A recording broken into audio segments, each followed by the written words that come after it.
The storm did not announce itself with thunder or lightning at first. It came as a sudden, violent silence, the kind that makes the air feel heavy and wrong, the kind that tells you something irreversible is about to happen. When the small charter boat vanished beyond the rising waves and the shoreline shrank into nothing but mist, Nathan Carter realized that the world he knew had just been cut away. He stood barefoot on wet sand, holding a soaked backpack, staring at the endless water with the understanding that survival, regret, and truth were about to collide in ways he never imagined. If stories about kindness, second chances, and unexpected hope matter to you, take a moment right now to like, comment, share, and subscribe to the channel. Your support keeps these emotional stories alive and helps them reach hearts that need them. Nathan was a single father from Oregon, a quiet man whose life revolved around early mornings, packed lunches, and the small, steady heartbeat of responsibility.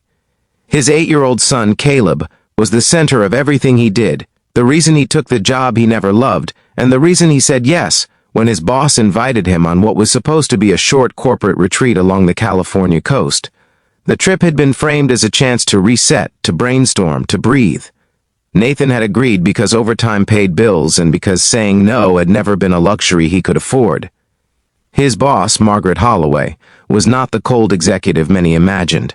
She was composed, yes, and powerful in a way that filled rooms without effort, but beneath that surface was a woman carrying her own quiet weight.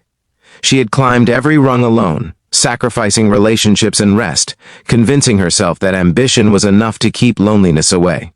To her, this retreat was meant to be brief, controlled, and productive. None of that mattered once the storm rerouted everything. The island they washed up on was uninhabited, a rough stretch of land off the coast of Northern California, protected and forgotten, with no cell signal and no visible structures. The first day passed in shock and exhaustion. Nathan focused on practical things, gathering driftwood, checking the tree line, keeping his mind anchored in tasks because panic was a luxury he could not afford either. Margaret, for the first time in years, had nothing to manage, no assistant to call, no schedule to command. She watched Nathan move with calm determination and felt something unfamiliar settle in her chest, a mix of admiration and humility. As days stretched on, the challenges deepened.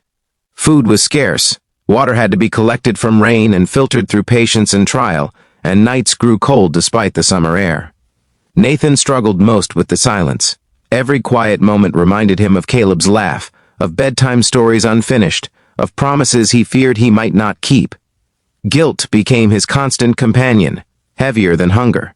Margaret saw it in the way his eyes lingered on the horizon each evening, in the way his shoulders stiffened whenever the wind shifted. She began to understand that leadership was not about control but about care, something Nathan embodied without ever naming it. The island stripped them down to who they truly were. Without titles, without expectations, they learned each other through shared survival. Margaret learned that Nathan had lost his wife years earlier to illness, that his life since had been a careful balancing act between grief and devotion. Nathan learned that Margaret had no family waiting for her calls, no one who would notice if she did not come back for a while. The power dynamic that once defined them dissolved into something more human, more fragile, and strangely more honest. Time blurred. Rescue attempts felt distant and uncertain. Each passing day brought a quiet fear that the world had moved on without them. Yet something else grew alongside that fear.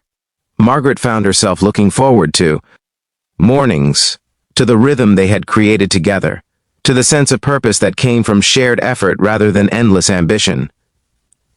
Nathan found moments of peace he had not known since before his loss, moments where the ache in his chest softened, replaced by a cautious warmth. When a small plane finally passed overhead one afternoon without noticing them, despair settled like a shadow.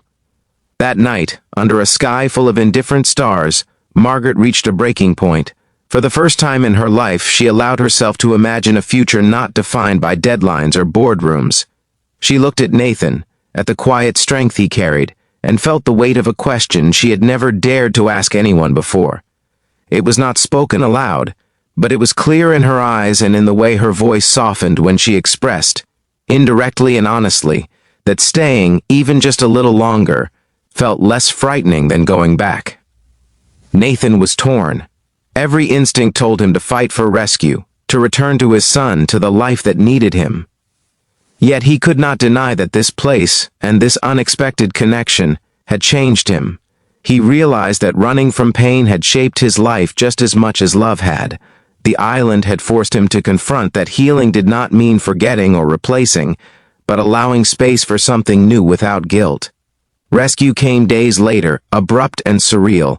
A Coast Guard helicopter spotted their signal fire, and suddenly the island that had been their entire world became a memory. Back in the United States, reality rushed in. Nathan reunited with Caleb in a moment that redefined gratitude, holding his son with a depth of love sharpened by fear and absence. Margaret returned to her office, to meetings and expectations that now felt hollow and loud, but the story did not end there. They stayed in touch, cautiously at first, then with growing sincerity. Margaret began to change the way she led, prioritizing people over profit, balance over burnout. Nathan found the courage to reshape his life, taking a role that allowed him more time with his son and more space to breathe. What they shared on that island became a quiet foundation, not of escape, but of understanding. Months later, when Margaret visited Oregon, the question surfaced again, gently and without pressure. This time, it was about choosing presence over fear, about staying in a life that felt real and earned. Nathan understood then that staying did not mean abandoning responsibility. It meant embracing a future where love and duty could coexist. If this story touched your heart, if it reminded you that even in the most unexpected places life can offer healing and hope, please take a moment to like, share, and subscribe. Your engagement helps stories like this reach others who might need them. Before the ending, leave a comment sharing what this story made you feel or what parts stayed with you the most. In the end, the island was never about being stranded. It was about being found by another person, by truth, and by the courage to choose a life that feels whole.